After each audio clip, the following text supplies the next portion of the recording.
Man didn't settle for obtaining the approval of the gods. We know through many cultures that his aim was to go beyond, to try to overcome death, reunite with his creator, and live alongside him forever.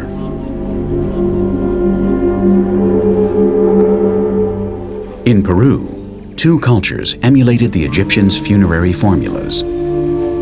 2,000 years ago, the Moche culture buried their leaders in pyramids with numerous objects and food to ensure their existence in the afterlife. Hundreds of years later, the Chachapoyas that lived in the surprising stone fortress of Cuelap mummified their dead. To preserve them, they would first empty them and then seal them. They would bury them in several layers of cloth that they would later adorn with traits of the deceased. The purpose was the same. The body had to be preserved so that its immaterial form could live in the afterlife.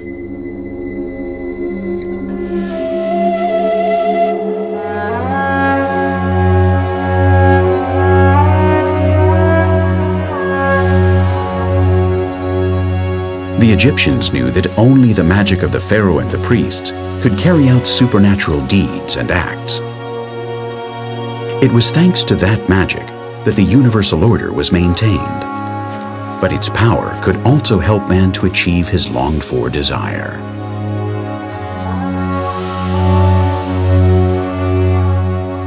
The deceased had to be able to reach the world of the gods. If they thought he had gathered enough merits, they would grant him the much-desired eternal life. But he had to be prepared for the journey. The ancient Egyptians showed great detachment from earthly life. They considered it a brief transit en route to eternity.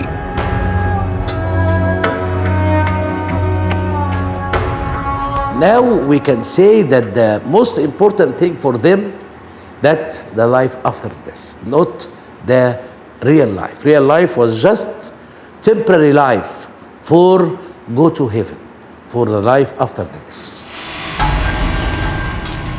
In order for that to be possible, the human being had to be prepared for that transit. Therefore, the Egyptians deducted that the human body had to be made up by elements that would adapt to both worlds, some material and others immaterial.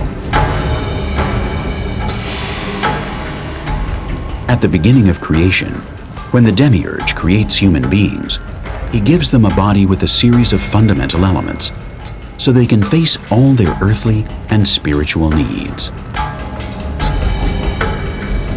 Das, was wir heute vielleicht die psychosomatische Befindlichkeit, what we nowadays call the psychosomatic state, was referred to in ancient Egypt through several terms. Begriffe aufgegliedert. Da gibt es den First there was a Ka, da gibt es den and then a Ba, da gibt es eine Wesenheit, and there's an entity called Ah. Die eine ist stärker. Some of them are connected to the physical survival after death, Die andere mit der and others to the immortality of the soul. Vorstellungen, die so komplex sind. They're complex visions that differ greatly from our Western line of thought, in which we like everything to have its precise name. Alles sehr klar und präzise benennen möchte. The idea of mummification was the same as that of the divine statues in the temples. The statues served as material support to the worshipped god, and was a link between the two planes of existence. In order to establish communication, his other material self had to be present. Following that criteria, the Egyptians considered that the earthly body also had to be preserved eternally by that process, in order for the spiritual body to ensure its eternity in paradise.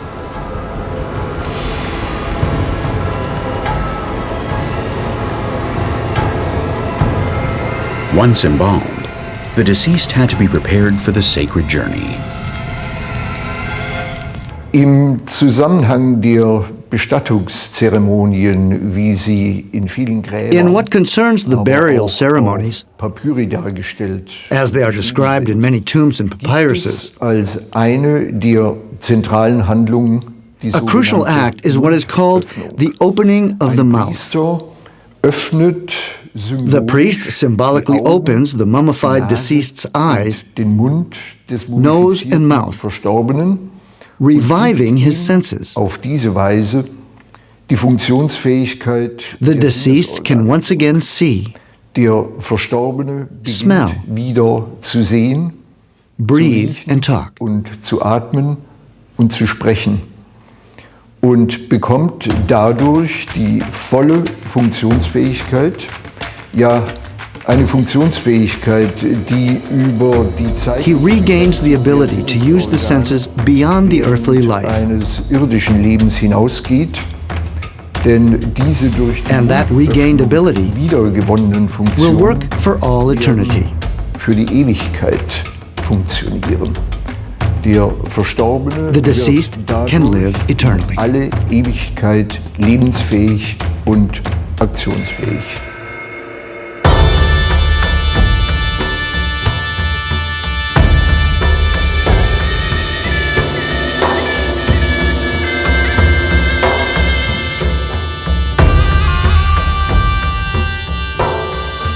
The ceremony would take place in the first courtyard of the tomb, where a series of purification rituals were carried out.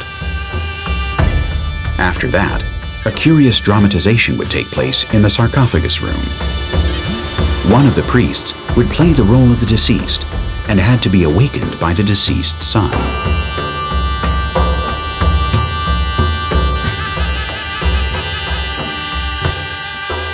Some interesting ritual instruments were used, in the shape of adzes, knives, and cotton swabs. They would be taken to the mouth, eyes, ears, and other vital parts of the deceased in order to revive his capacities in the afterlife.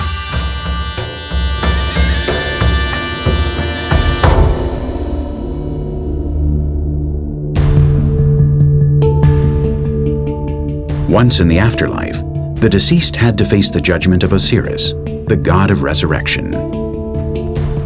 Before 42 judges, he had to prove his moral integrity, what is called the negative confession of sins.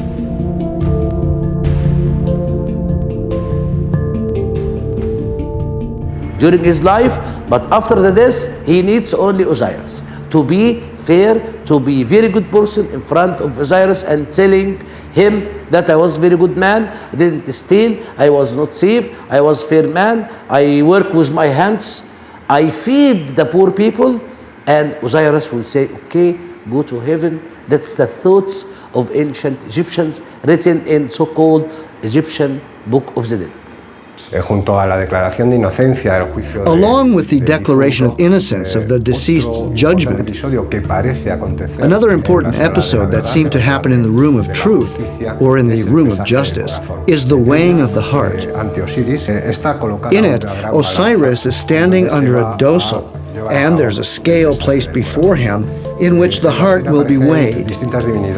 Several deities are present, like Horus or Anubis, whose role is to accompany the deceased up to where the scale and Osiris are.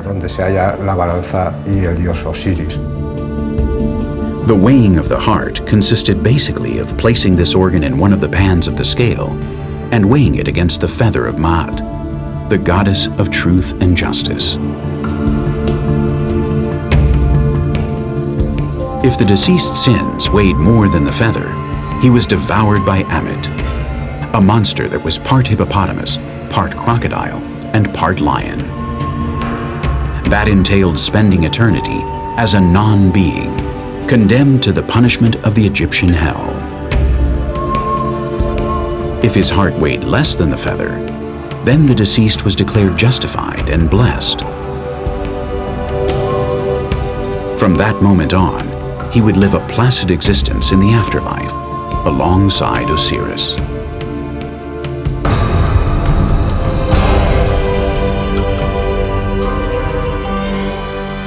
The magnificent constructions that we see today along the valley of the Nile have undoubtedly achieved the purpose of their creators.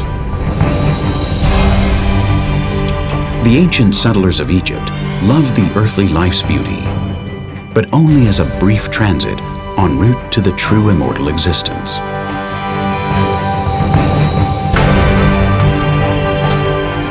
To please the gods, they built to their scale, designed their temples and tombs with mathematical perfection in their shapes and proportions, and aligned their contours with the sun and other heavenly bodies. Their obsession was to maintain the cosmic order at all costs. They could not permit everything to return to the primeval chaos.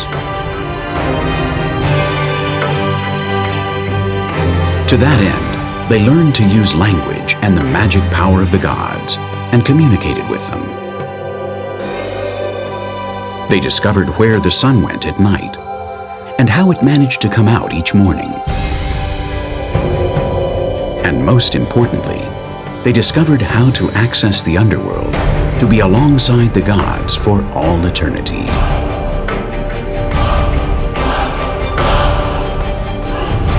Magic, science, and religion represent the nature of man, his way to reveal himself before the terror of nothingness, the struggle to penetrate the mysteries of his own existence and those of the universe. It's a mixture of strange seduction and scary unease that not only makes him aware of his insignificance,